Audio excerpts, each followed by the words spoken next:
हमारी हैसियत बदली जाती है। ये करोड़ों की बिल्डिंगें कुछ नहीं।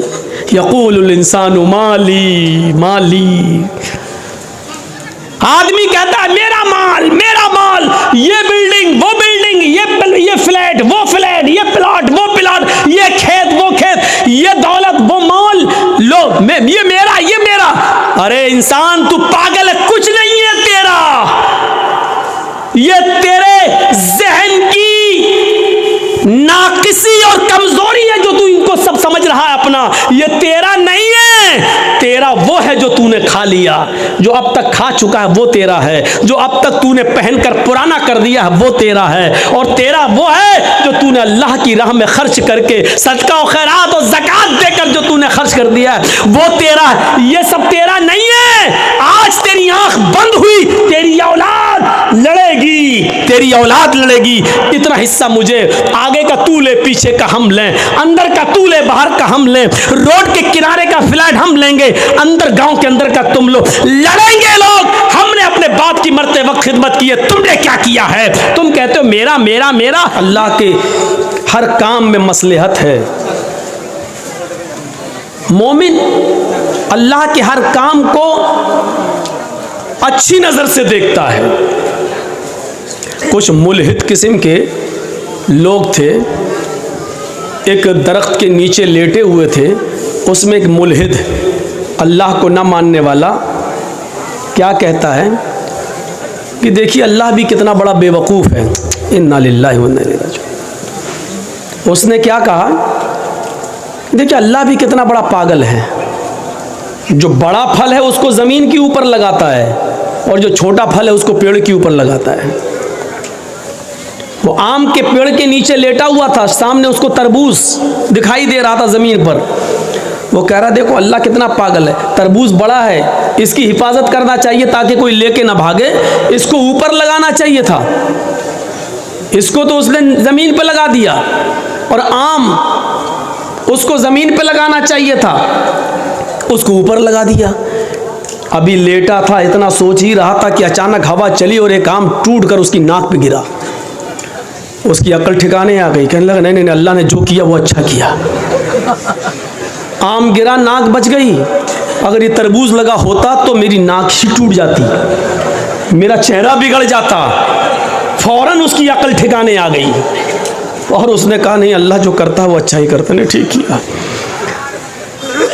कम से कम वो मुल्हिद था, काफिर था।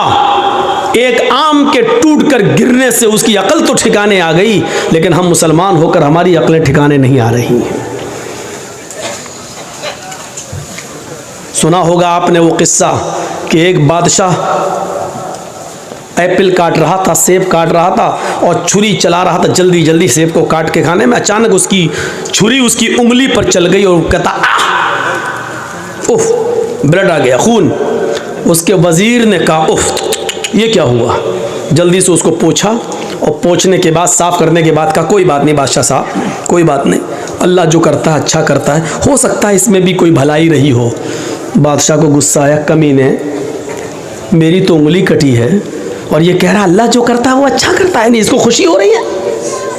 उस वक्त तो वो गुस्सा पी गया, उस वक्त तो वो गुस्सा कंट्रोल कर गया। लेकिन बादशाह को शिकार का बड़ा शौक था। 1-2 महीने के बाद शिकार खेलने के लिए गया तो अपने वजीर को साथ में ले गया, चलो चलते हैं। जंगल में पहुंचने के बाद दस्तरखान लगाया, वहां से जो खाना लाए थे दस्तरखान पे बैठ के खाने लगे दोनों, बादशाह और वजीर। बादशाह ने कहा कुएं से पानी खींचो वजीर, चलो पानी पीते हैं। जैसी वजीर ने बाल्टी डोल कुएं में डाला और देखने लगा कुआं कितना गहरा है, बादशाह ने पीछे से धक्का दे दिया वजीर को, एक लात मारी, वजीर कुएं में गिरा। जब वजीर कुएं में गिरा तो बादशाह ने कहा कहो वजीर अब क्या कहते हो? जब मेरी उंगली कटी थी तब तो कह रहे थे कि अल्लाह जो करता है बड़ा अच्छा करता है, अब बोल मैंने लात मारी गिरे कुएं में, अब बोल अल्लाह जो करता है वो अच्छा करता है। वजीर ने कहा कि मेरा ईमान तो अल्लाह के ऊपर है, इसमें भी अल्लाह की कोई मसलहत होगी, अल्लाह जो करता है वो अच्छा ही करता है।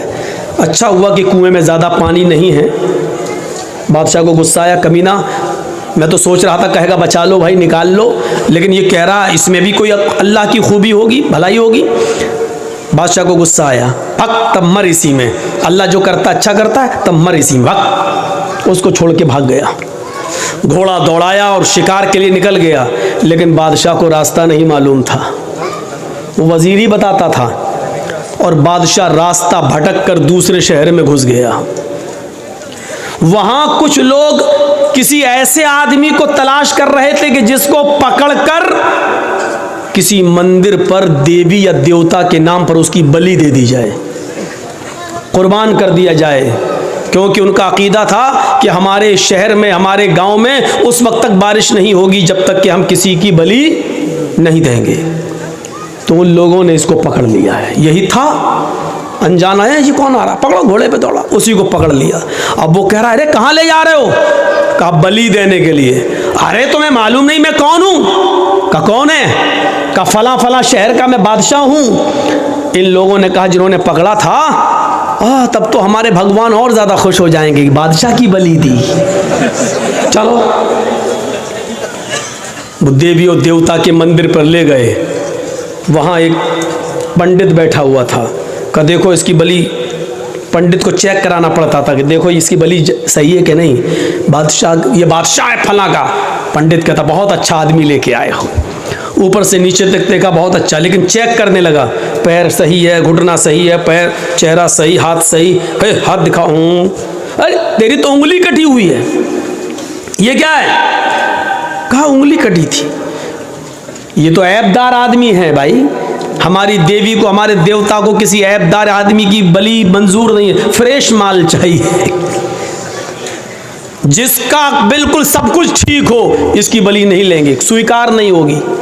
तो भाग। अब उसको यकीन आया, ओफो मेरी उंगली कटी थी और उसने कहा था कि अल्लाह जो करता है अच्छा करता है। अगर आज मेरी उंगली न कटी होती तो आज मेरी बलि चढ़ गई होती। वो भागता हुआ घोड़ा दौड़ाते हुए उस कुएं के पास आया और अपने वजीर को कुएं से निकाला, गले लगाया कि वजीर तूने सच कहा था यार। कहा क्या हुआ? कहा ऐसा ऐसा मामला हुआ। कहा तुम्हें छोड़ दिया? कहा उंगली अगर न कटी होती तो आज मैं कट गया होता है। कहा अच्छा एक बात बता यार, मेरे साथ तो अल्लाह ने ये अच्छा किया कि उंगली कटी थी इसलिए मैं बच गया, लेकिन तुझे जब मैंने कुएं में फेंका तूने कहा अल्लाह जो करता अच्छा करता, मेरे साथ भी कोई अच्छाई हुई हो तो तेरे साथ क्या अच्छा हुआ? उसने कहा ए बादशाह, हम तुम दोनों घूम रहे थे और अगर तूने लात मार के हमें कुएं में न फेंका होता तो हम दोनों पकड़े जाते। तू तो छूट जाता क्योंकि तेरी उंगली कटी थी, मैं तो कहीं से नहीं कटाता, फ्रेश तो मैं ही था। तू तो बच जाता लेकिन मेरी बलि चढ़ गई होती, इसलिए तूने मुझे जो कुएं में फेंका मेरे साथ ही अच्छा हुआ। ना कुएं में गिरा होता, अगर कुएं में ना गिरा होता तो दुनिया छोड़ के जाना पड़ता, मेरी बलि चढ़ गई होती। तो आपने देखा बादशाह के साथ क्या अच्छा हुआ, उसकी उंगली कटी इसलिए बच गया। और उस वजीर के साथ क्या अच्छा हुआ कि उसको कुएं में फेंक दिया, नहीं तो वो भी जाता। तो उस वक्त समझ में नहीं आता इसमें क्या मसलहत है, बाद में समझ में आता है। अल्लाह ने बारिश क्यों बरसाई, हम जाएंगे उससे हिसाब किताब लेने के लिए।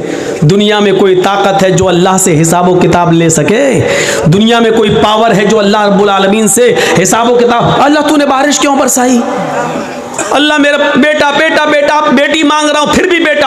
अल्लाह बेटी बेटी बेटी फिर बेटी, मैं बेटा मांग रहा हूं, 4 बेटी 1 बेटा। अल्लाह से कोई हिसाब नहीं मांग सकते हो। वो चाहे तो बेटा दे, वो चाहे तो बेटी दे, वो चाहे तो बेटे ही बेटे दे, वो चाहे तो बेटियां ही बेटियां दे, वो चाहे तो बेटा और बेटी दोनों दे, और वो चाहे तो कुछ न दे। वो चाहे तो हल्की हल्की बारिश करे, वो चाहे तो मूसलाधार बारिश करे, वो चाहे तो आपके गांव को इतनी बारिश कर दे कि नदी और दरियाओं का पानी लेवल और खतरे के निशान से पार होकर आपके पूरे के पूरे गांव को डुबो दे और हम सब डूबकर बह भी जाएं, तब भी अल्लाह से हिसाब नहीं लिया जा सकता कि तूने हमारे गांव को क्यों डुबो दिया है। क्योंकि अल्लाह की जात हिसाब लेने के लिए है, हिसाब देने के लिए नहीं।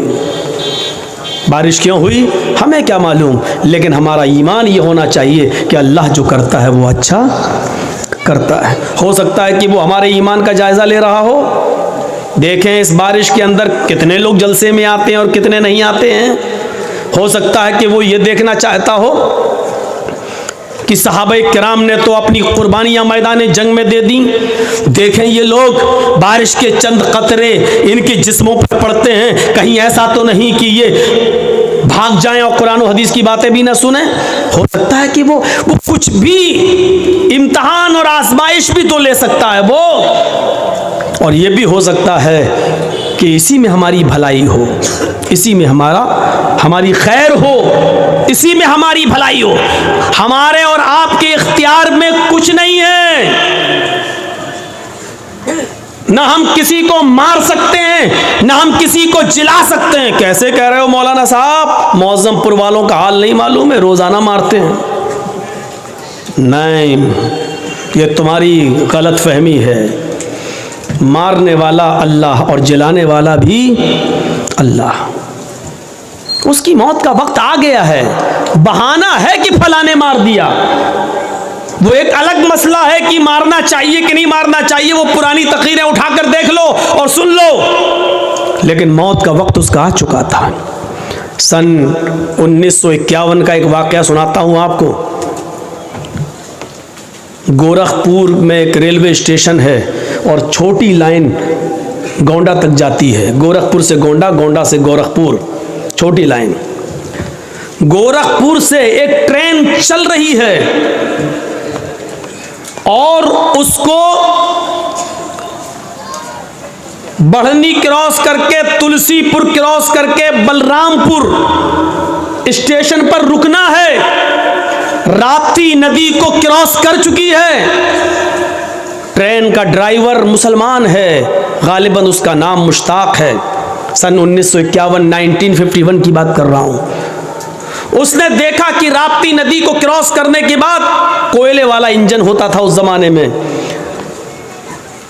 गाड़ी चल रही है, ट्रेन चल रही है, लेकिन उस तरफ से एक लड़की भागते हुए आ रही है और वो ट्रेन की पटरी के, ट्रेन के सामने आकर खुदकुशी करना चाहती है, मरना चाहती है। ट्रेन के ड्राइवर ने अपनी ताकत के मुताबिक ब्रेक लगाना शुरू किए और उसने ब्रेक लगाए, हैवी ब्रेक लगाए। फिर भी ब्रेक लगाते लगाते इतनी हैवी ब्रेक नहीं लगा सकता था कि ट्रेन पटरी के नीचे से उतर जाए। ब्रेक लगाया, हैवी ब्रेक लगाए, लेकिन ट्रेन रुकती है जहां रुकती है उसके और जो लड़की लेटी हुई थी ट्रेन की पटरी के नीचे, उसके बीच एक बालिश्त का फासला रह गया। एक बालिश्त और अगर ट्रेन आगे बढ़ जाती तो लड़की मर जाती। ट्रेन का ड्राइवर जल्दी से इंजन से उतरता है, सवारी भी उतरती है, चलो लड़की को बच गई, उसको निकालें। लेकिन ट्रेन का ड्राइवर जब नीचे उतरता है, पटरी के करीब जाता है, लड़की को झिंझोड़ता है, उठाता है, तो क्या देखता है कि लड़की मरी हुई है। ट्रेन चढ़ी नहीं है उसके ऊपर, लेकिन ट्रेन के चढ़ जाने के खौफ से पहले ही, ट्रेन के चढ़ने के से पहले ही हरकत कल्ब उसकी बंद हो चुकी है, उसके दिल की धड़कनें बंद हो चुकी हैं। ट्रेन के ड्राइवर से मीडिया वाले इंटरव्यू लेते हैं, उस जमाने की जो मीडिया थी, प्रिंट मीडिया, अखबार वाली। उसने कहा कि मेरी सर्विस इस ट्रेन की लाइन में 20 साल हो चुकी है, मैं 20 साल से सर्विस कर रहा हूं इस ट्रेन के अंदर। मैंने अपनी जिंदगी के अंदर सबसे हैवी ब्रेक लगाए हैं, आज तक ऐसा हैवी ब्रेक मैंने नहीं लगाया। मैंने इस लड़की को बचाने के लिए पूरी कोशिश की, यहां तक कि मैं ब्रेक लगाने में कामयाब भी हो गया। इस लड़की पर ट्रेन न चढ़े मैं कामयाब भी हो गया, लेकिन आज मुझे यकीन हो गया कि मौत और जिंदगी का मालिक कोई ट्रेन ड्राइवर नहीं है, बल्कि किसी की मौत और किसी की जिंदगी का मालिक तो अल्लाह रब्बुल आलमीन है। जब इस लड़की को मौत के घाट उतारना ही था, वो ट्रेन से मरना चाहती थी, लेकिन अल्लाह ने उसको ट्रेन से कटने से बचाकर उसको हार्ट अटैक से मार डाला, उसकी हरकतें कल्ब बंद हो जाती है और दिल की धड़कन बंद हो जाती है। तो मेरे प्यारे साथियों, यहां से आप अंदाजा लगाइए कि आप किसी को मारना चाह रहे हैं तो आप नहीं मार रहे हैं, उसका वक्त आ गया है। आप किसी को बचाना चाह रहे हैं, डॉक्टर लाख कोशिशें करने के बाद भी, बचाने के बाद भी, वेंटिलेटर पर रखने के बाद भी, ऑक्सीजन देने के बाद भी किसी की जान नहीं बचा पाता है, क्योंकि उसकी मौत का वक्त आ जाता है। क्योंकि ये निज़ाम हमारा और आपके हाथ में नहीं है, ये अल्लाह रब्बुल आलमीन के हाथ में है। अगर दुनिया में हमारे हाथ में इसका निज़ाम होता तो मेरे भाइयों, दुनिया में फिर किसी आदमी को मौत नहीं आती। फिर अटल बिहारी जी नहीं मरते, इंदिरा गांधी नहीं मरती, राजीव गांधी नहीं मरते, ज़ियाउल हक नहीं मरता, शाह फहद नहीं मरते। मेरे भाइयों, मौत और जिंदगी का निज़ाम या पूरी जिंदगी का सिस्टम हमारे और आपके हाथ में नहीं है। हमें और आपको ये सोचना पड़ेगा, ईमान अपना मजबूत करना पड़ेगा। ईमान मा तशाऊन इल्ला इंशाअल्लाह, जरूरी नहीं तुम जो चाहो वो पूरा हो। तुम्हारा काम सिर्फ मेहनत करना है, तुम्हारा काम सिर्फ आगे बढ़ना है, तुम्हारा काम सिर्फ कोशिश करना है, उसको पूरा करना न करना मेरा काम है। इब्राहिम अलैहिस्सलातु वस्सलाम ने 90 साल तक तबलीग की, लोगों को एक अल्लाह की तरफ बुलाया, एक अल्लाह की तरफ दावत दी, लेकिन पूरी जिंदगी में, उनकी 90 साल की पूरी जिंदगी में उनकी ऊपर कोई ईमान नहीं लाया, एक शख्स भी ईमान नहीं लाया। तो क्या 90 साल की उनकी मेहनत बेकार कर दी जाएगी? आप कहोगे नहीं उनकी बीवी, तो उनकी बीवी थी वो सारा और हाजरा, रिश्तेदार के अलावा कोई ईमान नहीं लाया। इस्माइल उनका बेटा था, इसहाक उनका बेटा था, लूत अलैहिस्सलाम उनके भतीजे थे, लेकिन बाहर का कोई आदमी उनके ऊपर ईमान नहीं लाया। तो क्या 90 साल की मेहनत बेकार हो गई? नहीं, उनको उनका सवाब मिलेगा। मेहनत करना आपका काम है, उस मेहनत को पूरा करना, अमली जामा पहनाना और उसका रिजल्ट और उसका नतीजा वो मिले जो हम चाहें, ऐसा नहीं हो सकता। अल्लाह के नबी ने अपने चचा अबू तालिब के लिए बड़ी मेहनत की कि ये किसी तरीके से कलमा पढ़ लें, यहाँ तक कि आखिरी वक्त में उनके पास पहुँच गए। अबू तालिब से कहने लगे, चचा मेरे कान ही में कह दो ला इलाहा इल्लल्लाह, सिर्फ मेरे कान में कह दो ला इलाहा इल्लल्लाह, अल्लाह ताला से मैं सिफारिश करवा लूंगा, अल्लाह रब्बुल आलमीन से मैं आपकी नजात करवा दूंगा, मैं आपको इंशाअल्लाह जन्नत में ले जाऊंगा। अबू तालिब तैयार भी हो गए, लेकिन वहीं अबू जहल बैठा हुआ था, कहने लगा क्या आखिरी वक्त में अपने बाप दादा के दीन को छोड़ देंगे? क्या आखिरी वक्त में अपने बाप दादा के धर्म को आप छोड़ देंगे? अबू तालिब ने कहा, भतीजे आए मोहम्मद, मुझे अच्छा नहीं लगता है कि मैं आखिरी वक्त में अपने बाप दादा का दीन छोड़ दूं। आखिरी वक्त में मैं चाहता हूं कि मेरी रूह, मेरी जान उसी धर्म पर, उसी मजहब पर निकले जिस पर मेरे बाप अब्दुल मुत्तलिब का इंतकाल हुआ। लिहाजा अबू तालिब उसी पर उनका इंतकाल होता है कि वो हालत कुफ्र में मरते हैं। फिर अल्लाह के नबी ने एक बार उनके लिए दुआ भी की, क्या है चचा, मैं जब तक जिंदा हूं आपके लिए दुआएं मग़फ़िरत करता रहूंगा, क्योंकि मेरे दीन के काम में आपने बहुत ज़्यादा मदद की है, मुझे सहारा दिया है। लेकिन अल्लाह ताला ने मना कर दिया, आए मोहम्मद सल्लल्लाहु अलैहि वसल्लम, अगर 70 मरतबा भी, 70 बार भी अगर तुम अपने चचा अबू तालिब के लिए दुआएं मग़फ़िरत करोगे तो मैं तुम्हारी दुआ को कबूल नहीं करूँगा। उनका इंतकाल कुफ्र पर हुआ है, लिहाजा वो जहन्नम में जाएंगे। तो मेरे भाइयों, नबी ने मेहनत की लेकिन नहीं ईमान लाए, तो ये ज़रूरी नहीं है कि हम जो चाहें वो पूरा हो। ईमान अपने अंदर ताज़ा कीजिए।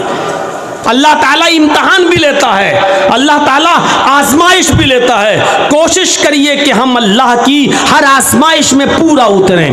कोशिश कीजिए कि हम अल्लाह रब्बुल आलमीन की हर आजमाइश की घड़ी में हम पूरा उतरें और मौका न दें। अल्लाह रब्बुल आलमीन मुख्तलिफ किस्म से हमारा इम्तहान ले सकता है।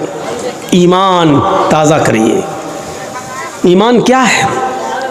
ईमान एक मुआहिदा है। पढ़िए, कुरान ने कितनी बार कहा, इल्लल्लज़ीना आमनू व अमिलुस्सालिहात, इल्लल्लज़ीना आमनू व अमिलुस्सालिहात, ईमान लाओ और अमल सालेह, ईमान लाओ और अमल सालेह, ईमान लाओ और अमल सालेह करो। कितनी जगह अल्लाह रब्बुल आलमीन ने फरमाया। हर मुसलमान गौर करे, क्या उसके पास ईमान है? ईमान तो है। अब गौर करें, क्या वो अमले स्वाले भी करता है? अमले स्वाले क्या हुआ? बोलिए मत। ईमान और अमले स्वाले ये दोनों लाजिम और मलजूम। अब आपको एक मिसाल दूंगा मैं, ईमान क्या है और अमले स्वाले क्या है। ईमान एक इकरार का नाम है। थोड़ी सी स्पीड में स्लो करूंगा ताकि आपको समझा सकूं। सुनिए, ईमान नाम है इकरार का। ईमान एक मुआहिदा है। मुआहिदा कैसे समझाऊं आपको? मान लीजिए मैं एक मजदूर हूं, समझिए, समझा रहा हूं। मान लो मैं लेबर हूं, एक मजदूर हूं, और आप मालिक हैं। मौलाना सलीमुद्दीन साहब बैठे हैं, ये मालिक हैं। सलीमुद्दीन साहब ने हमसे कहा कि जर्जी साहब ये मेरा मकान बनाना है, दीवार खड़ी करना है, ये करना है, वो करना है। आप लेबर हैं, आप मजदूर हैं, मिस्त्री हैं, बताइए आप क्या पैसा लेंगे? मैंने कहा 1000 रुपये पर डे। सुबह 9 बजे आऊँगा, शाम को 5 बजे तक आपका काम करूँगा, दीवार खड़ी करूँगा, और 10 दिन में हम आपका ये काम पूरा कर देंगे। मौलाना सलीमुद्दीन साहब ने कहा ठीक है, डन। 1000 रुपये हम पर डे के हिसाब से 10 दिन में 10,000 रुपये हम आपको देंगे, आप कल से आ जाइए। हमारा मुआहिदा हो गया, हमारा मुआहिदा हो गया, इकरार हो गया, हमने भी इकरार कर लिया। ये है मुआहिदा, अहदो पैमान। तुम 10 दिन काम करो, हम तुम्हें 10 दिन के बाद 10 दिन की मजदूरी दे देंगे। मैंने इकरार कर लिया, इन्होंने तय कर लिया। हम कल नहीं पहुँचे, परसों नहीं पहुँचे, तीसरे दिन नहीं गए, 10 दिन तक नहीं गए, और 11वें दिन सलीमुद्दीन साहब के पास पहुँच गए और कहा साहब आज 11वां दिन है, 10 दिन की मजदूरी हमें दे दीजिए। हंस रहे ना? समझ में आ गया ना कि मजदूरी मांगने वाला मौलवी जर्जीस पागल है? क्यों हंस रहे हैं आप? इसलिए हंस रहे हैं कि आपने तो काम किया ही नहीं, तो मजदूरी क्यों? जर्जीस साहब को तो रांची में पागल खाने में भर्ती करो, ये तो पागल हो गया है। अब जर्जीस साहब कह रहे नहीं दोगे तो हम मुकदमा दायर कर देंगे, क्योंकि आपने वादा किया था कि हम 11वें दिन पैसा मजदूरी देंगे। सलीमुद्दीन साहब कह रहे मैंने वादा किया था, लेकिन आपने भी तो इकरार किया था कि मैं 10 दिन काम करूंगा। आपने काम कहां किया? जर्जीस साहब कह रहे हैं अरे मैंने काम किया हो या ना किया हो, लेकिन इकरार तो किया था कि करूंगा। नहीं किया तो क्या हुआ? मैं मना कहां कर रहा हूं? मैंने कहा कि मैंने किया, लेकिन इकरार ये तो नहीं कहा था कि नहीं करूंगा, ये तो कहा था कि करूंगा। जब इकरार था मेरा तो मुझे मजदूरी दीजिए, सिर्फ इकरार की वजह से मजदूरी दीजिए। तो आपको कोई मजदूरी दे देगा? जब कोई एक आदमी ईमान ले आता है, यानी मोमिन बन जाता है, तो एक मुआहिदा कर लेता है। मुआहिदा हो गया किस बात का? ईमान लाए हो, तय हो चुका है। क्या तय हो चुका है? तुम नमाज पढ़ोगे 5 वक्त की, तुम रमजान के पूरे महीने के रोजे रखोगे, तुम ज़कात दोगे अपने माल की पूरी, अगर इस्तिताअत होगी तो तुम हज करोगे, गरीबों की मदद करोगे, पड़ोसियों का ख्याल रखोगे, यतीमों पर जुल्म और ज्यादती नहीं करोगे, किसी के ऊपर जुल्म नहीं करोगे। ईमान लाने के बाद एक मुआहिदा हो गया। तुमने कलमा पढ़ा ला इलाहा इल्लल्लाह मुहम्मदुर रसूलुल्लाह, अल्लाह ने गोया के एक मुआहिदा दे दिया है, तुम्हें अहद कर लिया है मेरे बंदो, जब तक तुम इस ला इलाहा इल्लल्लाह और मुहम्मदुर रसूलुल्लाह पर चलोगे। ला इलाहा इल्लल्लाह का माना अल्लाह के अलावा किसी और की इबादत नहीं करोगे, और मुहम्मदुर रसूलुल्लाह का मतलब हर काम मुहम्मदुर रसूलुल्लाह के तरीके पर करोगे, तो हम इसके बदले में तुम्हें जन्नत देंगे। हमने वादा तो कर लिया, इकरार तो कर लिया, ला इलाहा इल्लल्लाह मुहम्मदुर रसूलुल्लाह तो पढ़ लिया, लेकिन इसके बाद हम न नमाज के, न रोजे के, न हज के, न ज़कात के, न गरीबों पर हमदर्दी, न मिस्कीनों के साथ अच्छा सुलूक, न बेवाओं के साथ अच्छा सुलूक, न पड़ोसियों के साथ हमारा अच्छा रहन सहन, उठना बैठना, न यतीमों के ऊपर मेरे भाइयों शफकत और प्यार और मोहब्बत का हाथ हम इन तमाम चीज़ों से दूर हैं और क़यामत के दिन अल्लाह के सामने खड़े होकर कहेंगे अल्लाह हमने कलमा तो पढ़ा था। अल्लाह कहेगा मेरे बंदे ठीक है कलमा पढ़ा था ला इलाहा इल्लल्लाह मोहम्मद रसूलुल्लाह, लेकिन तूने अमल तो नहीं किया। अल्लाह अमल नहीं किया तो क्या हुआ, इकरार तो किया था तू हमें जन्नत दे, तूने कहा था कि ला इलाहा इल्लल्लाह मोहम्मद रसूलुल्लाह जो पढ़ेगा उसको जन्नत, मन क़ाला ला इलाहा इल्लल्लाह दखलल जन्नह, जिसने कहा ला इलाहा इल्लल्लाह वो जन्नत में जाएगा। ये तेरे नबी ने कहा था जो ला इलाहा इल्लल्लाह पढ़ेगा वो जन्नत में जाएगा। अल्लाह मैंने पढ़ा था। अल्लाह कहेगा मेरे बंदे मेरा भी तो एक वादा था कि तू ये अमल करेगा तो जन्नत में दूंगा। तूने सिर्फ मेरा वादा तो मान लिया लेकिन उसके मुताबिक तूने अमल नहीं किया। मेरे भाइयों जब तुम अपने मोहल्ले में, अपने समाज में, अपनी सोसाइटी में बगैर काम किए हुए किसी को मेहनत उसकी मजदूरी नहीं दे सकते हो तो अल्लाह रब्बुल आलमीन बगैर अमल किए हुए हमें जन्नत कैसे दे देगा। जर्जी साहब मिसाल तो बड़ी अच्छी दे रहे हो लेकिन अमल कौन करेगा, अमल इतना मुश्किल है। नहीं, ये आपकी खाम ख्याली है कि मुश्किल है, मुश्किल है। अगर इंसान करने पे आ जाए तो सब कुछ कर सकता है। साहब सुबह फजर की नमाज में ठंड में कैसे उठेंगे, साहबा कैसे उठते थे छोड़िए, आपके मोहल्ले में, आपके गांव में आप कहते हो कैसे उठेंगे, इस गांव में ऐसे 80 साल के बूढ़े भी हैं जो उठ रहे हैं, वो कैसे उठ रहे हैं।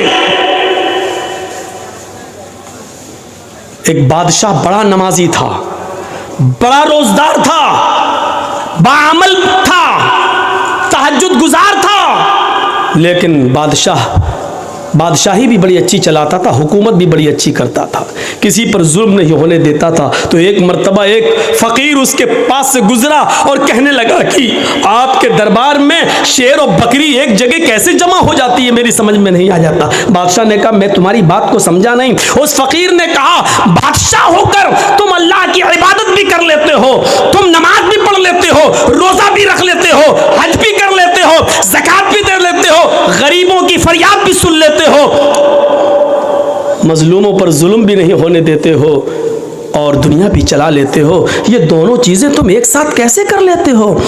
बादशाह ने कहा देखना चाहते हो कि हाँ। कहा 2 जल्लाद को बुलाओ। 2 जल्लाद आ गए। कहा तलवार निकालो।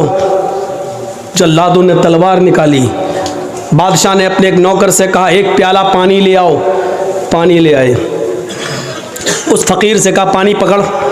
उस फ़कीर ने पानी का प्याला पकड़ा और सुनो, उस फ़कीर ने पानी का प्याला पकड़ा, कहा जाओ पूरा शहर इसको घुमा दो। और उस फ़कीर से कहा जाओ मेरे पूरे शहर में मेरी आवाम को देख लो कि कैसे वो अमल कर रही है, क्या कर रही है, क्या नहीं कर रही है, नमाज कितना पढ़ रही है, रोज़ा कितना रख रही है, जुल्म कितना कर रही है। पानी का प्याला अपने हाथ में लो, जाओ और देखो। और उन दोनों जल्लादों से कहा अगर इस पानी के प्याले में से एक बूंद भी छटक कर जमीन पर गिर जाए तो इस फ़कीर की गर्दन काट देना और मेरे पास ले आना। फ़कीर कहता कम बख़त, मैंने तो पूछा था कि कैसे, इसने तो मुझे मुसीबत में डाल दिया। लेकिन बादशाह का हुक्म, जल्लाद ने कहा चल। अब वो पानी का प्याला लेके चल रहा है, धीरे धीरे चल रहा है कि पानी की कहीं बूंद गिर न जाए। एक कतरा भी गिरा तो जल्लाद मेरी गर्दन उतार लेंगे। पूरा शहर का चक्कर लगाने के बाद बादशाह के पास आया। बादशाह ने पानी का प्याला पकड़ा, रख दिया और कहा आए फ़कीर बता तुझे मेरा शहर कैसा लगा। फ़कीर ने कहा कौन सा शहर, बता मेरी बिल्डिंगों का क्या हाल था, मेरी आवाम कैसी लगी। कहा बादशाह सलामत, आपने मुझे इस लायक ही कहाँ छोड़ा था कि मैं आपकी आवाम देख सकूं, आपकी बिल्डिंग देख सकूं, आपके इमारतें देख सकूं, आपकी रियाया का मुआयना कर सकूं।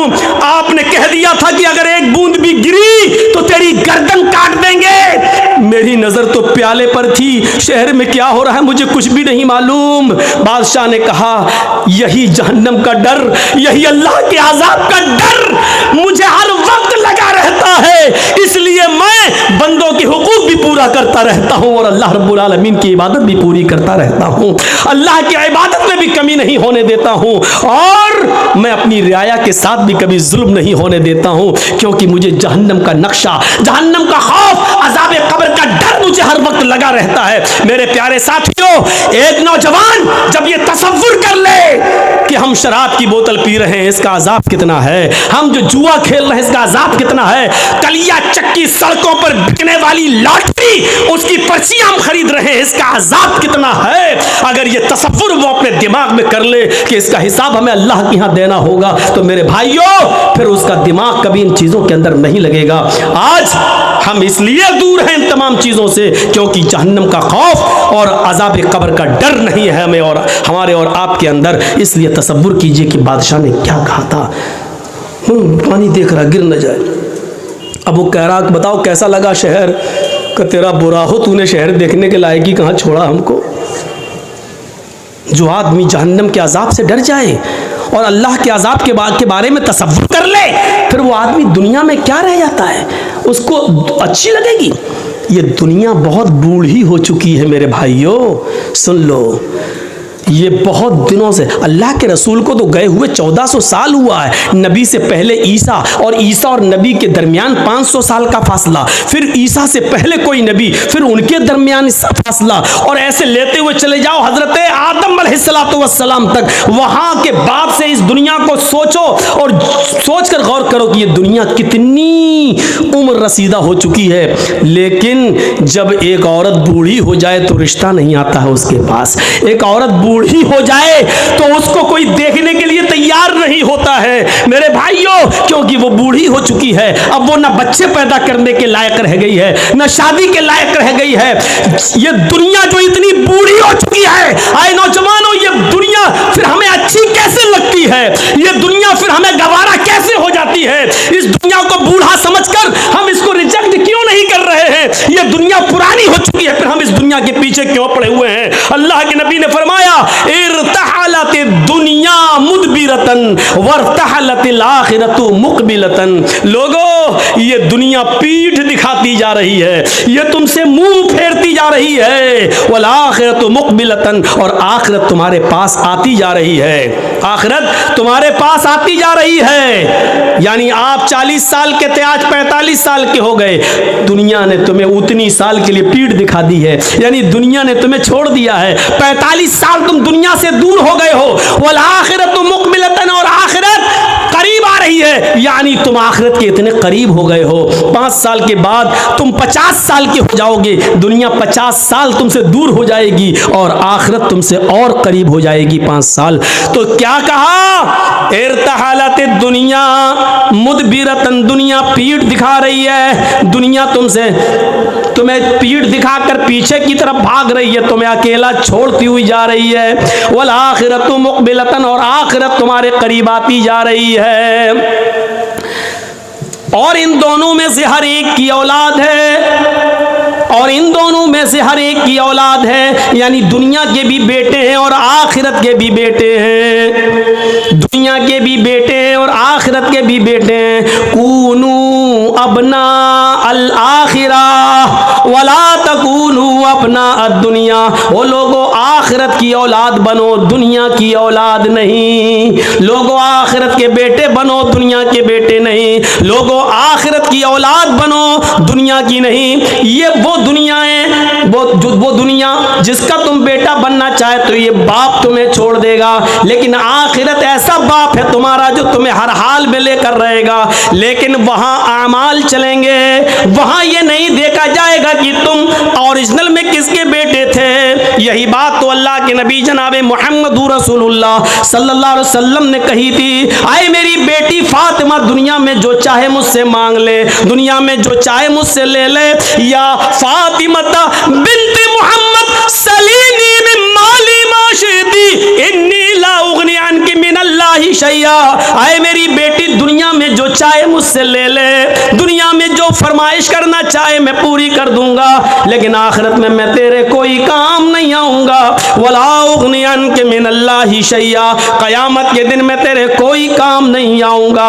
यही तो है, अल्लाह तबारक व तआला ने फरमाया अपने अमाल का जखीरा लेकर मेरे पास आना, वरना कयामत का दिन होगा यौमा यफिर्रुल मरउ मिन अखीही व उम्मिही व अबीही व साहिबतिही व बनीही। कयामत का दिन होगा यौमा यफिर्रुल मरउ मिन अखीही, भागेगा, वह उम्मी व अबी, अपनी माँ को देखकर भागेगा, वह अबी ही, और अपने बाप को देखकर भागेगा, वह साहिबती ही व बनी, अपनी बीवी को देखकर भागेगा, अपनी औलाद को देखकर भागेगा। एक एक नक्शा देखो। दुनिया में अगर आपके भाई को कोई भाई मार दे तो आप अपने भाई की मौत का बदला लेने के लिए अपनी जान को दांव पे लगा देते हो कि कमीने तूने मेरे भाई का मर्डर कैसे किया। कयामत का दिन होगा, वहां भाई भाई के लिए कुछ नहीं सोचेगा, सोचेगा ये मेरा भाई कहीं मेरे सामने ना आ जाए और कहीं मुझसे एक दो नेकी न मांग बैठे। यौमा यफिर्रुल मरउ मिन अखीही, कहीं मुझसे मेरा ये भाई एक नेकी का सवाल न कर बैठे, इसलिए भाई से भाई भागेगा।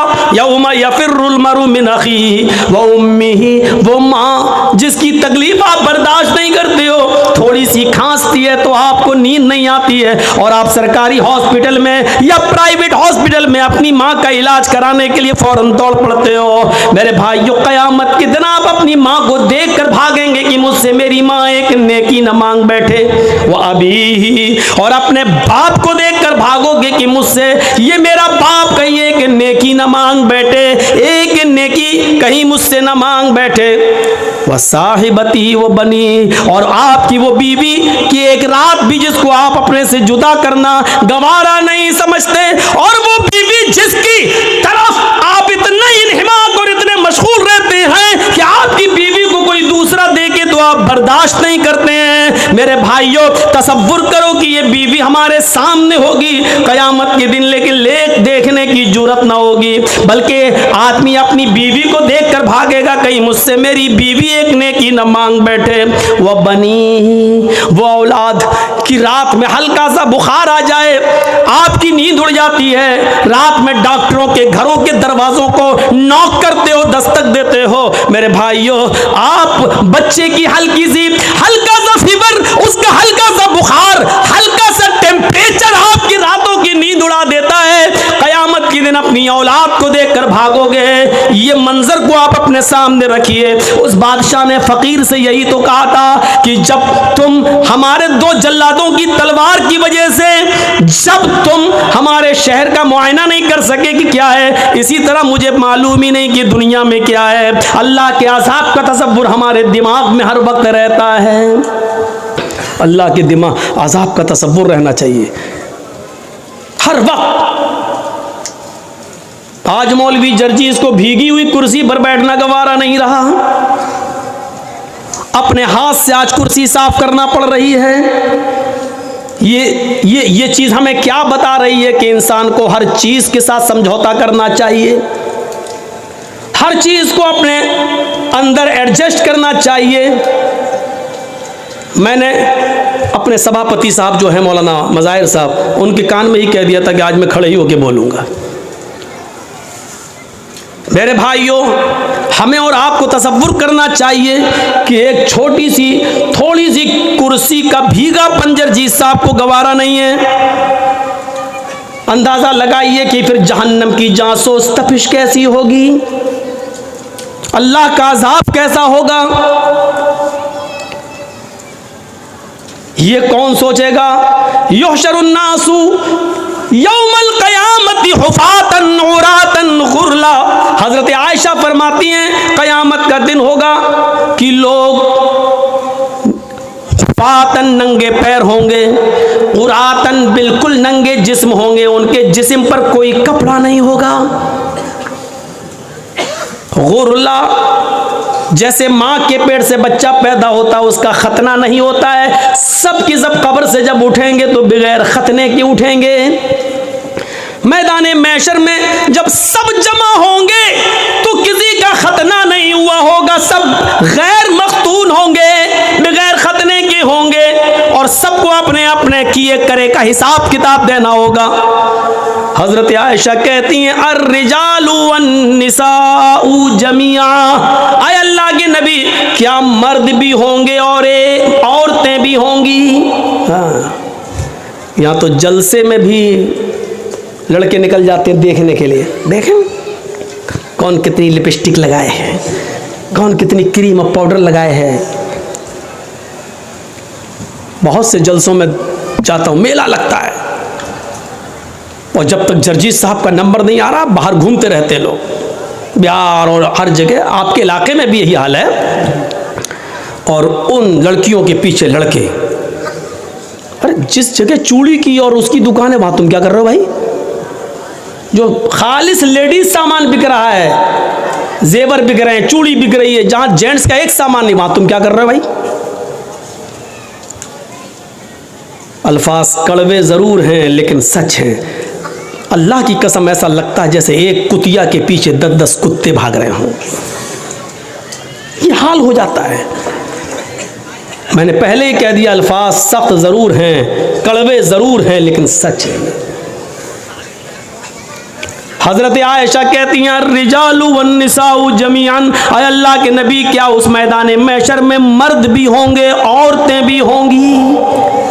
काला नाम, नबी अकरम का जवाब सुनो, हाँ मर्द भी होंगे औरतें भी होंगी, मर्द भी होंगे औरतें भी होंगी। इमाम कायनात ने जब ये कहा तो हजरत आयशा रोने लगी और रोते हुए कहने लगी, यंजुरु बाजुहुम इला बाज, आय अल्लाह के नबी क्या मर्द औरतों को और औरतें मर्दों को देख रही होंगी मैदान महशर में? क्या मर्द औरतों को और औरतें मर्दों को देख रही होंगी? अल्लाह के नबी इसका जवाब क्या देते हैं? हाँ आयशा, न मर्दों का पर्दा औरतों से होगा न औरतों का पर्दा मर्दों से। मर्द भी बरहना औरतें भी बरहना, मर्द भी नंगे औरतें भी नंगी होंगी, मर्द औरतों को और औरतें मर्दों को देख रही होंगी। हजरत आयशा ने कहा, आय अल्लाह के नबी तब तो मारे शर्म के, तब तो लेडीज मारे शर्म के मर जाएंगी जब मर्द उनकी तरफ नजरें उठा के देखेंगे। यहां अगर कोई लड़की पर लड़का नजर न डाले न देखे तो वो कहती है मेरे मेकअप में कमी तो नहीं है, मेरा ड्रेस तो सही है नहीं, फिर लड़का देख क्यों नहीं रहा है? यहां ये हाल है और वहां क्या होगा? हजरत आयशा क्या कह रही हैं? तब तो औरतें मारे शर्म के मर जाएंगी जब मर्द उनकी तरफ नजरें उठा के देखेंगे। अल्लाह के नबी फरमाते हैं, आयशा इतनी परवाह किसको होगी कि कोई मर्द किसी औरत पर शहवत की नजर डाल सके, गंदी नजर डाल सके, गलत नजर से देख सके? मामला इतना सख्त होगा कि हर इंसान को सूरज की गर्मी और उस गर्मी से निकलने वाले पसीने से बचने की फिक्र होगी। मैदान महशर में वो सूरज जो सवा नेज़े के फासले पर, 1 मील के फासले पर होगा और उसकी गर्मी से जिस्मों से पसीना टपक रहा होगा और लोग अपने पसीनों में टखनों के बराबर, पिंडली के बराबर, घुटने के बराबर, रान के बराबर, कमर के बराबर और गले तक डूब रहे होंगे। हर इंसान को ये फिक्र होगी कि हम अपने आप को बचाएं, कोई किसी के ऊपर गंदी नजर डालने की जुर्रत नहीं करेगा। ये चीज हमें क्या बतला रही है? वो बादशाह ने जो कहा था वो उसके सामने यही सब तो है, यही सब तो था। अल्लाह के नबी से किसी ने पूछा आपकी उम्र 63 साल, 63 साल, इतनी ज़्यादा तो नहीं हुई है कि दाढ़ी के बाल सफ़ेद हो जाएं? आजकल तो 40 साल की उम्र में, अब 30 साल की उम्र में सफ़ेद होने लगते हैं। उसकी वजह यह है कि जो भी हम साबुन इस्तेमाल करना चाहते हैं कर लेते हैं केमिकल वाला, जो शैम्पू लगा रहे हैं वो है, और जो तेल, जो भी ऑयल हम सर में डाल रहे हैं इस वजह से आज इन केमिकल, वरना 60 साल की उम्र तक बाल कहाँ सफ़ेद होते हैं? तो मेरे भाइयों, अल्लाह के रसूल से सहाबा ने कहा आपके बाल उम्र से पहले सफ़ेद कैसे हो गए हैं? आपके ऊपर बुढ़ापा कैसे नजर आ रहा है? तो अल्लाह के नबी ने जवाब ये नहीं दिया था कि मेरी 4 बेटी है, ज़ैनब, रुक़ैया, उम्मे कुलसूम और फातिमा, मुझे इनकी शादी करना है, इनका घर बसाना है, इनके लिए लड़के देखना है। ये जवाब नहीं दिया था कि मुझे बेटियों की टेंशन है, मुझे बेटों की टेंशन है। अल्लाह के नबी ने इसका जवाब ये दिया था कि मुझ पर जो बुढ़ापा टाइम से पहले जो तुम देख रहे हो, बिफोर टाइम, जो बुढ़ापा मेरे अंदर देख रहे हो, जो ओल्डनेस मेरे अंदर देख रहे हो, ये बिफोर टाइम ओल्डनेस जो मेरे जिस्म पर, मेरे शरीर पर तुम्हें शो हो रही है, दिखाई दे रही है, मुझे मुझे सूरह नबा ने, सूरह हाक्का ने, सूरह कयामा ने, सूरह दहर ने मुझे बूढ़ा कर दिया है। इन सूरतों में कयामत का जो हौलनाक मंजर बयान किया गया है, इस हौलनाक मंजर ने हमें बूढ़ा कर दिया है। मुझे हर वक्त अल्लाह के सामने जवाबदेही की फिक्र होती है। वो चीज़ हमें क्यों नहीं होती है? कैसे एक आदमी सिगरेट को अपने मुंह पे रख लेता है, कैसे एक आदमी शराब की बोतल उठाकर पी लेता है, कैसे एक आदमी अजान हो रही है और कैरम बोर्ड खेलना गवारा कर लेता है, कैसे एक शख्स, मेरे भाइयों, इंडिया पाकिस्तान का मैच आ रहा और यहां अजान हो रही है और वो देख रहा है, सोच रहा कि नमाज भी ज़रूरी है और ये भी ज़रूरी है। अगर ये मैच 5 ओवर ख़त्म हो गए तब तक तो, और हमें नमाज पढ़ने चला गया तो मैच का मज़ा नहीं ले पाऊंगा। जबकि जमात पढ़ के भी आ सकता है, नहीं साहब मैच खत्म हो जाएगा। अरे लोग बता देंगे कौन जीता, अरे लोग बता तो देंगे, लेकिन एक एक बॉल का जो टेस्ट, जो मजा आ रहा है वो हम फिर नहीं ले पाएंगे। इस चक्कर में वो नमाज नहीं पढ़ता है और मैच देख लेता है। ये कैसे गवारा कर लेता है? मैंने कल औरंगाबाद के अंदर एक वाकया बयान किया था। मैं चाहता हूं कि चूँकि आपकी तादाद उतनी ज़्यादा नहीं है, इसलिए उस वाक़े को यहाँ बयान कर देता हूँ। कल इंशाअल्लाह कुछ नई चीज़ें हमारे आपके सामने रहें। सुनिए कुरान करीम ने क्या कहा है। वमन आरज़ान ज़िक्री फ़इन्न लहू मईशतन ज़नका। मैं जानता हूँ कि बारिश हो चुकी है, मैं जानता हूँ यहाँ जो लोग बैठे हुए हैं वो यकीनन उनके दिलों में ईमान है, इसलिए वो बारिश के इन कतरात में भी यहाँ बैठे हुए हैं। और अल्लाह की कसम, ऊपर से टपकने वाले पानी की कतरे और बूंदे मेरे ऊपर भी गिर रहे हैं। जब आप बैठे हैं तो मुझे सुनाने में कोई हर्ज नहीं है। सुनिए, नमाज छोड़ना एक अलग चीज़ होती है, सुन लीजिए, और नमाज से एराज करना एक अलग चीज़ होती है। वमन आरज़ान ज़िक्री, जिसने मेरे ज़िक्र से एराज किया, मर्द भी सुने औरतें भी सुने, और बहुत आसान उर्दू और हिंदी में, जो मेरे ज़िक्र से एराज करेगा, जो मेरे ज़िक्र से एराज किसको कहते हैं? चलिए पहले बता, जो मेरे ज़िक्र से नहीं नमाज से मुंह फेरेगा, मुंह मोड़ेगा, फ़इन्न लहू मईशतन ज़नका, हम उसके लिए रोज़ी तंग कर देंगे। रोज़ी बंद कर देंगे नहीं कहा अल्लाह ने, रोज़ी तंग कर देंगे, यानी पैसा तो बहुत आएगा उसके पास लेकिन रुकेगा नहीं। आप लोगों के मोबाइल में इसकी आवाज़ ना चली जाए, इसको कट कर देना, वरना लोग कहेंगे मौलाना जर्जीस जंगलों में भी तकरीर करते हैं, और ईमान ताज़ा हो जाएगा लोगों का। तो थोड़ा सा इस आवाज़ की कटिंग कर दीजिएगा, वो उनका काम है। वमन आरज़ान ज़िक्री फ़इन्न लहू मईशतन ज़नका, जो अल्लाह के जिक्र से एराज करेगा, मुंह मोड़ेगा, हम उसकी रोज़ी बंद कर देंगे। बंद नहीं, तंग कर देंगे, टाइट, उसकी रोज़ी को हम तंग कर देंगे। तंग करने का मतलब होता है पैसा बहुत आएगा लेकिन रुकेगा नहीं। 50,000 रुपये एक दिन में हमारी आमदनी हो गई, लेकिन शाम तक कभी बीवी बीमार, कभी बच्चा बीमार, कभी बाप बीमार, सब खत्म। 5,000 कर्ज और ले लिया। होता है कि नहीं होता ऐसा बहुत से? हमारे और आपके साथ जब ऐसा होता तो हम लोग क्या करते हैं? मौलाना साहब, मस्जिद के इमाम के पास जाते हैं, मौलाना साहब क्या बरकत नहीं हो रही है? कैसी बरकत? अरे पैसा तो बहुत आता है लेकिन रुकता नहीं है। तो वो मौलवी क्या कर लेगा? अगर मौलवी के पास पैसे को रोकने की ताकत होती तो बेचारा 5,000 रुपये में वो क्यों नमाज पढ़ाता? अल्लाह ने बताया तुम जब मेरी जिक्र, मेरी नमाज से मुंह मोड़ोगे हम तुम्हारी रोजी तंग कर देंगे। तुम नमाज 5 वक्त की पढ़ना शुरू कर दो और पाबंदी के साथ पढ़ना शुरू कर दो। अजान के वक्त तुम्हें काम की फिक्र नहीं, नमाज की फिक्र होनी चाहिए, जमात की फिक्र होनी चाहिए। फिर देखो तुम्हारी रोजी में कैसे बरकत होती है।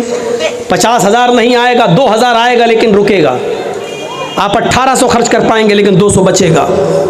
1,000 आएगा, आप 800 खर्च कर पाएंगे लेकिन 200 बचेगा। यहाँ तो 50,000 आ रहा है, बचता ही नहीं है। कोई ये बीमार, कोई वो बीमार, कोई। एराज किसको कहते हैं? अब सुन लीजिए एराज क्या है। बारिश हो रही है, हमारा गल्ला, हमारा धान सूखे में घर के आंगन में रखा हुआ है और बाहर हम क्रिकेट खेल रहे हैं। किसी ने कहा साहब बारिश हो रही है, धान भीग जाएगा, लेकिन हम क्रिकेट में लगे हैं। इसको कहा जाता है धान से एराज करना, यानी इसको अपनी रोजी रोटी की फिक्र नहीं है, क्रिकेट की फिक्र है। एक और मिसाल दे दूं,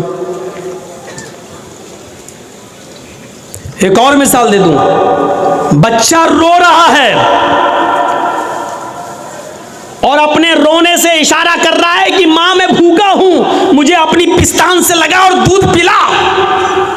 बच्चा रो रहा है, लेकिन मां को अपने बच्चे की फिक्र नहीं है, बल्कि टीवी में लगी हुई है और देख रही है सास भी कभी बहू थी। तो इसको कहा जाता है कि इसने बच्चे से एराज किया। बच्चे को फेंक नहीं रही है, बच्चे से प्यार है उसको, लेकिन उस वक्त इतना दिमाग उसका बच्चे में नहीं लगा जितना सीरियल में लगा है। अरे अगर सीरियल निकल, बच्चे को तो बाद में भी दूध पिला देंगे, लेकिन सीरियल निकल गया तो फिर कहाँ बार बार आता है। यही हाल है नमाज का। अजान हो रही है, नहीं मैच देख लूँ पहले, क्योंकि नमाज तो बाद में भी कज़ा कर लेंगे, लेकिन मैच निकल गया तो कहाँ रोज रोज आता है। ये चीज़, इसको कहते हैं नमाज से एराज। हमारा मकान जल रहा है और हम क्रिकेट खेल रहे हैं। कहा मकान जल रहा है, हमें फिक्र होनी चाहिए मकान को बचाने की। जो जल गया जल जाने दो, जितना बच गया कम से कम उसको पानी वानी डाल के उसको बुझाएं, लेकिन हमें उसकी फिक्र नहीं हो रही। हम क्रिकेट खेल रहे हैं, कैरम बोर्ड खेल रहे हैं। इस आदमी को कहा जाता है कि इसने एराज किया है अपने मकान से। अब आप समझ गए ना एराज किसको कहते हैं? जिस वक्त हमें जिस चीज़ की ज़रूरत है उससे दूर हो जाना और दूसरी चीज़ में लगे रहना जो गैर ज़रूरी है। अजान की आवाज़ आती है हय्या अलस सलाह, और हम उस वक्त मैच देख रहे हैं। याद रखिएगा, अजान की आवाज़ सुनने के बाद आप सिर्फ 2 ही काम कर सकते हैं, इसके अलावा तीसरा काम आपके लिए जायज़ नहीं है। अगर आप खाना खा रहे हैं और इसी बीच अगर अजान की आवाज़ हो जाती है तो आप खाना मुकम्मल कर लीजिए, पेट भरकर आप खा लीजिए, क्योंकि पेट की भूख बहुत बुरी चीज़ है। अगर ये कह देता अल्लाह ताला खाना खा के ना छोड़ो, उसी में जाओ, बीच में जाओ, तो हम नमाज पढ़ते दिमाग लगा रहता खाने में, जल्दी इमाम, और कहीं उसने पढ़ दिया होता अलिफ लाम मीम ज़ालिकल किताबुल ला रही, कमीने इतनी लंबी सूरत, हमें भूख लगी है। तो इसलिए क्या कहा, पहले खाना खा लो। और दूसरी, अजान की आवाज़ आ रही है और हमें क़ज़ाए हाजत, पेशाब या लेटरिन की ज़रूरत है, तो पहले हम वो कर लें, वरना ऐसे करे रहोगे और पेट अंदर की तरफ धंसाए रहोगे, कहीं यही ना निकल जाए। तो इसलिए ये काम कर लो। ज़रूरियात में ये चीज़ आती है। एक और अलग चीज़ है कि कोई बाप बीमार है और इमरजेंसी ज़रूरत है, उसको अभी ऑक्सीजन चाहिए और अजान की आवाज़ आ रही है, तो ऐसे मौके पर बाप को लेकर भागिए आप हॉस्पिटल, पहले ऑक्सीजन दीजिए और उसके बाद में नमाज़ पढ़ लीजिए। मिलती है जमात तो ठीक, नहीं तो बाद में क़ज़ा। नियत ये होनी चाहिए कि अगर बाप की तबीयत ख़राब नहीं होती तो मैं जमात के साथ नमाज अदा करता। ये चीज़ें हैं। लेकिन मैच देखना, कैरम बोर्ड खेलना, खेती बाड़ी करना, खेत में दाना डालना, बीज बोना, खेत जोतना, इसमें लगे हैं और अजान की आवाज़ आ रही है और हम परवाह नहीं कर रहे हैं, तो इसको कहते हैं नमाज से एराज। वमन आरज़ान ज़िक्री फ़इन्न लहू मईशतन ज़नका, जो नमाज से एराज करेगा, जो हमारे ज़िक्र से एराज करेगा, हम उसकी रोज़ी को तंग कर देंगे। अब कल वाला वाक़या वो हमारे यूपी का वाक़या है, लौनी, गाज़ियाबाद से जो दिल्ली को एक सड़क जाती है बाई रोड, बीच में एक जगह पड़ती है लौनी, बहुत अमीर मुसलमान रहते हैं वहाँ पर, दौलतमंद लोग रहते हैं। सन 1995 के अंदर, 1995 के अंदर उस लौनी में 2 सगे भाइयों की शादी होना थी। 2 सगे भाइयों की शादी होना थी, कल उनकी बारात जाना थी। आज की रात उन्होंने रंग रलियां मनाने में गुजारी।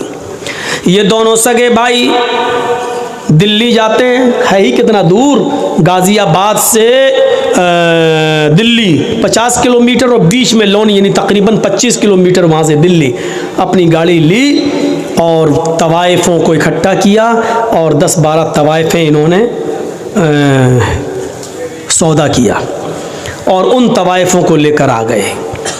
अपनी गाड़ी पर नहीं, तवाइफ़ों की गाड़ी अलग थी और इन दोनों भाइयों की गाड़ी अलग थी।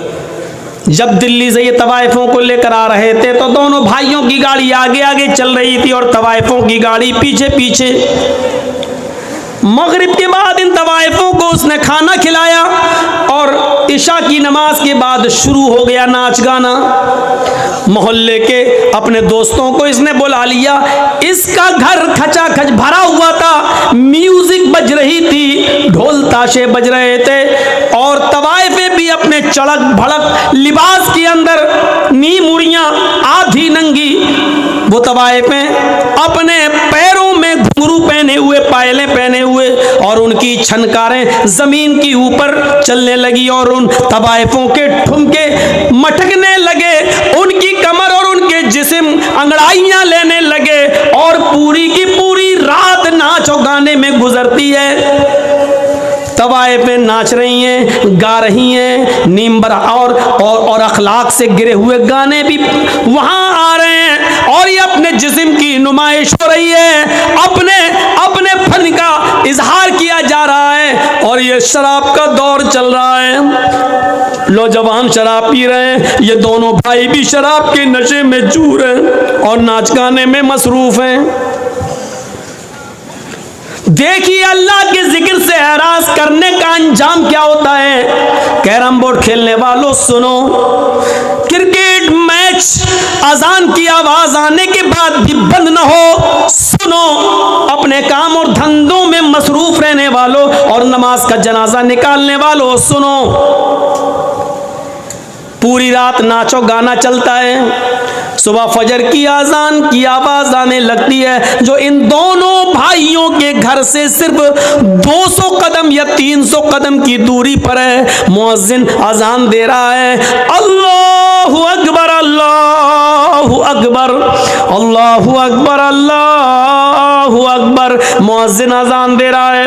मुअज्जिन की अजान की आवाज उन तवाइफों के कानों में भी टकराती है, उन तवाइफों के कानों में भी जाती है। यकबैक जैसी उन तवाइफों के कानों में अजान की आवाज जा गई, फजर की अजान की आवाज गई, उन तवाइफों ने अपने पैर रोक लिए, अपनी कमर रोक ली, अपना जिस्म नाचने से और अपनी जबान को गाने से रोक लिया, स्टॉप कर दिया, रुक गई वहीं पर।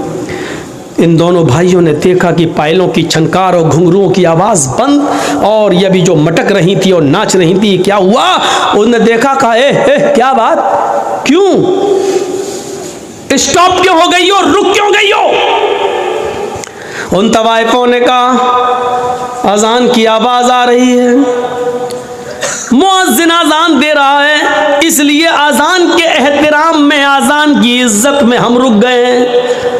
अजान हो जाने दीजिए, अजान हो जाने के बाद हम अपना काम शुरू कर देंगे। उन दोनों भाइयों ने कहा,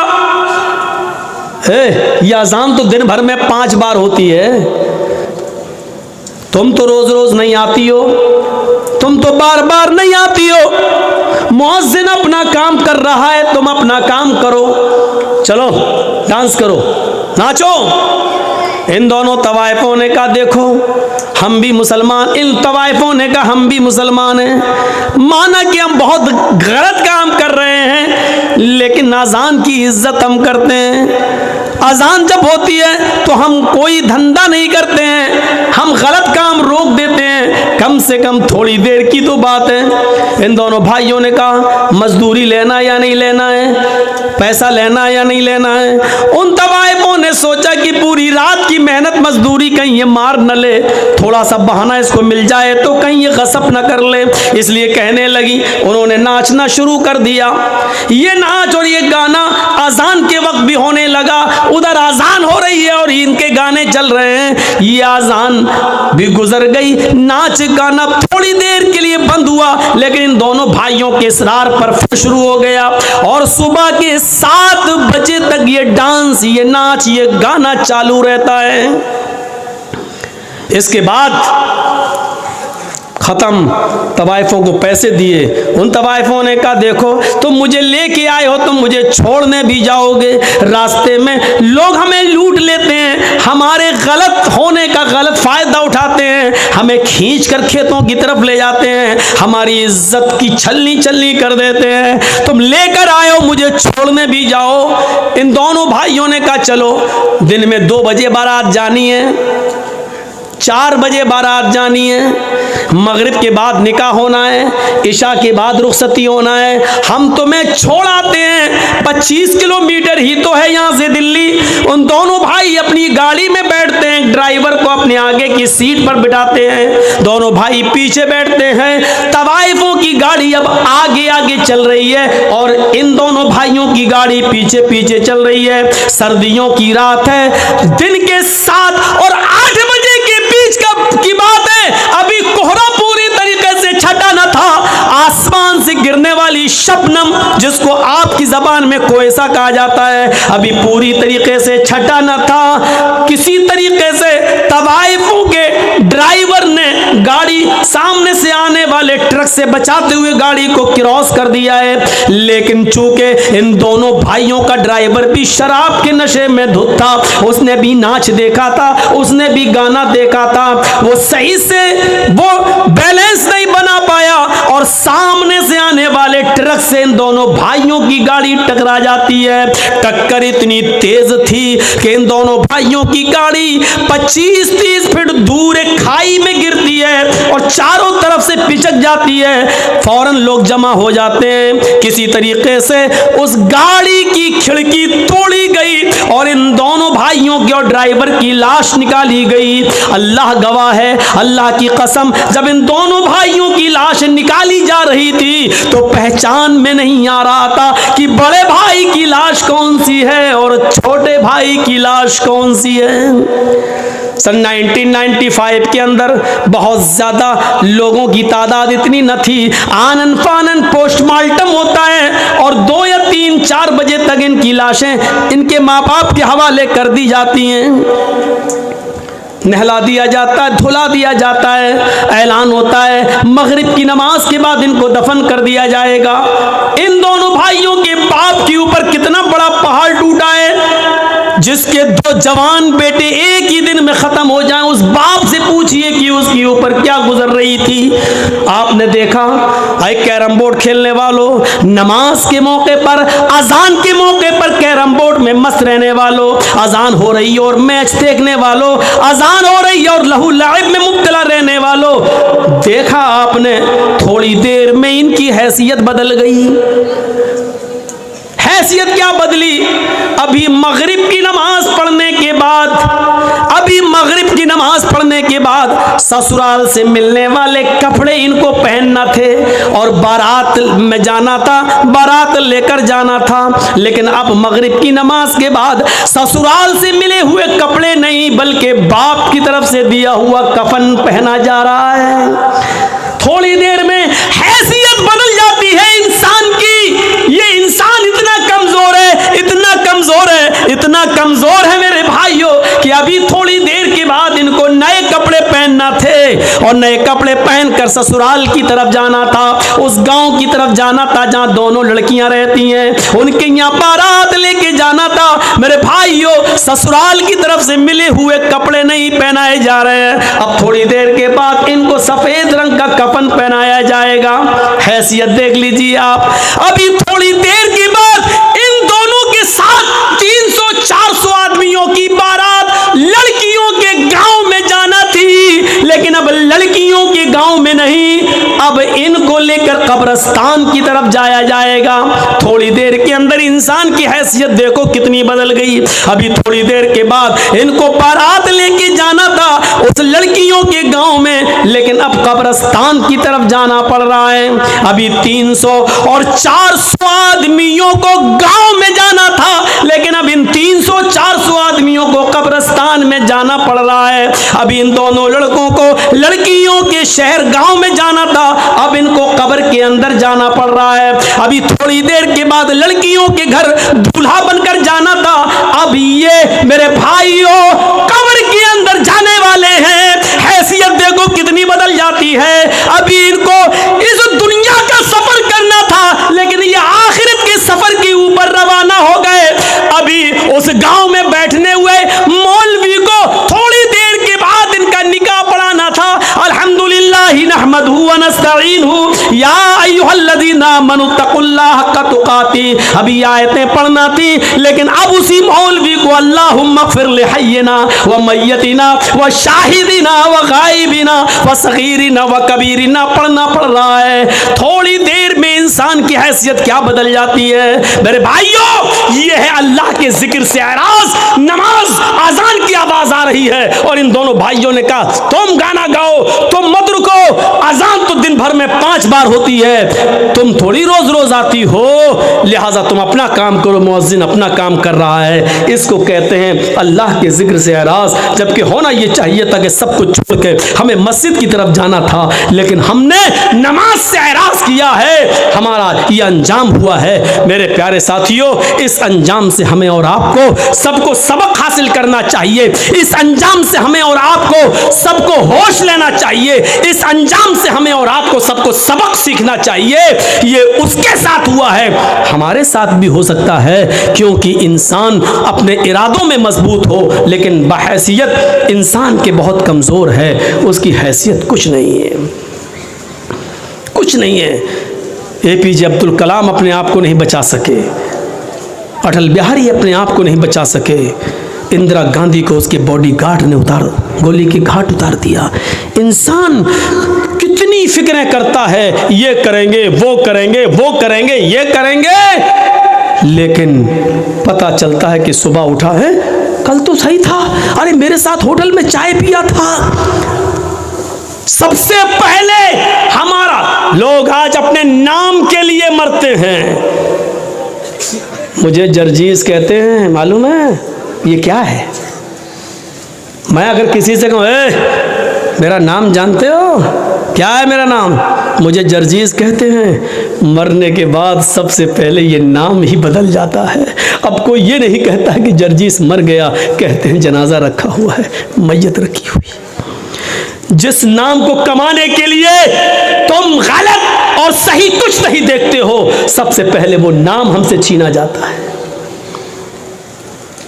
जब हमारा जनाजा उठाकर कब्रिस्तान जाता है तो कोई ये नहीं कहता कि जर्जीस चारपाई पर जा रहा है, क्या कहते हैं लोग, मैयत जा रही है, जनाजा जा रहा है। हमारी हैसियत बदली जाती है। ये करोड़ों की बिल्डिंग है, कुछ नहीं। यक़ूलुल इंसानु माली माली, आदमी कहता है मेरा माल मेरा माल, ये बिल्डिंग वो बिल्डिंग, ये फ्लैट वो फ्लैट, ये प्लॉट वो प्लॉट, ये खेत वो खेत, ये दौलत वो माल, लो ये मेरा ये मेरा। अरे इंसान तू पागल है, कुछ नहीं है तेरा, ये तेरे जहन की नाकिसी और कमजोरी है जो तू इनको सब समझ रहा है अपना। ये तेरा नहीं है, तेरा वो है जो तूने खा लिया, जो अब तक खा चुका है वो तेरा है, जो अब तक तूने पहनकर पुराना कर दिया है वो तेरा है, और तेरा वो है जो तूने अल्लाह की राह में खर्च करके सदका और खैरात और ज़कात देकर जो तूने खर्च कर दिया है वो तेरा है। ये सब तेरा नहीं है। आज तेरी आंख बंद हुई, तेरी औलाद लड़ेगी, तेरी औलाद लड़ेगी। इतना हिस्सा मुझे, आगे का तू ले, पीछे का हम लें, अंदर का तू ले, बाहर का हम लें, रोड के किनारे का फ्लैट हम लेंगे, अंदर गांव के अंदर का तुम लोग लड़ेंगे। लोग, हमने अपने बाप की मरते वक्त खिदमत की है, तुमने क्या किया है? तुम कहते हो मेरा मेरा मेरा, ये कुछ तुम्हारा नहीं है। आई यक़ूलुल इंसानु माली माली, इंसान कहता है ये मेरा माल, ये मेरा माल, ये मेरा माल। तेरा माल कुछ नहीं है। तूने जो खा लिया, खाकर तूने फना कर दिया, खाकर तूने निकाल दिया वो तेरा। तूने जो पहना और पहनकर जो पुराना कर दिया वो तेरा। तूने अल्लाह की राह में जो सदका किया, जो खैरात किया है और अल्लाह की राह जो तेरा कबूल हो गया वो तेरा, यही तेरे काम आएगा। दुनिया में जो कुछ है वो तेरा नहीं है। यह है हमारी हैसियत। 10 लाख का सूट पहन लो, लेकिन मरने के बाद हमें वही 400-500 का कफन ही नसीब होगा।